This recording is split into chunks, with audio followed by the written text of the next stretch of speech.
John Logston, I'm the operations manager at Secon. Do you have any questions for this? No, I don't. Then we will proceed. Mr. Kerwood, on behalf of Start again. Yes. Okay, you have a large record and there's a lot of material here. I'll try to cover what I think are some of the more important points. This is an appeal of the decision of the Board of Adjustment, and according to Title 49, it's really the only thing that can be appealed to the Assembly.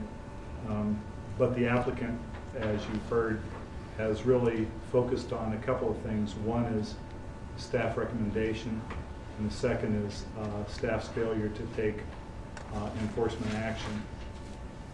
Once again, the staff recommendation is not appealable according to code. And even if the staff report were biased, which we firmly believe that it was not biased, as alleged by the appellant, the entire matter and the issue of enforcement was fully vetted for the Board of Adjustment, and it's in the record. There's about 15 pages of minutes, and if you've read those, you can see that those issues were fully discussed by the Board of Adjustment.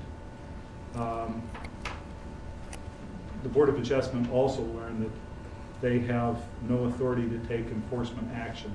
That was made clear in the record as well. Those enforcement actions are delegated to staff under CBJ section 4910 Article 6, and also that was given to you as part of the record as an order by the presiding officer, the Mayor Botello. Now I'd like to address some of the substantive issues and why the Board of Adjustment approved the variance and about the appeal.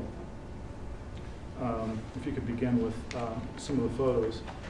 I'll show you some photos. This was what had been installed prior to the hearing and prior to the variance.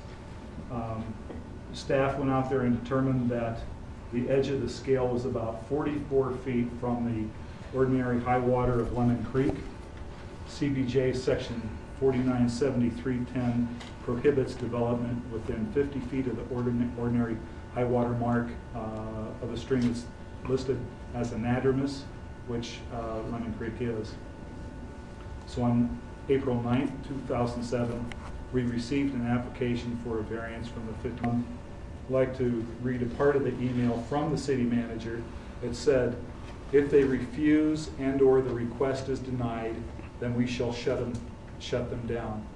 So it's clear that the city manager didn't make any recommendation as to what had to be in the staff report. We are fully empowered to prepare whatever staff report, whatever recommendation was appropriate. On May 17th, 2007, the Wetland Review Board unanimously approved the project with enhanced mitigation. There was an early proposal. The mitigation partly would have been 2-foot tall spruce trees spaced about 10 feet apart. The Wetland Review Board recommended that be enhanced to 4-foot tall spruce trees planted 5 feet apart, and the variance applicant agreed with that recommendation. Public hearing was held by the Board of Adjustment on May 22nd, 2007, and you have a copy of the record. That's page 34 through 49 of the record.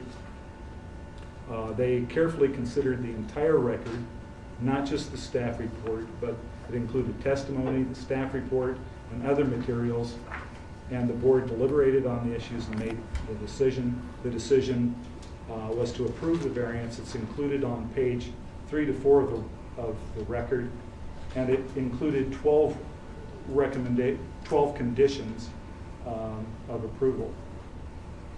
Now I'd like to go over a little bit about the effect of approval of the variance.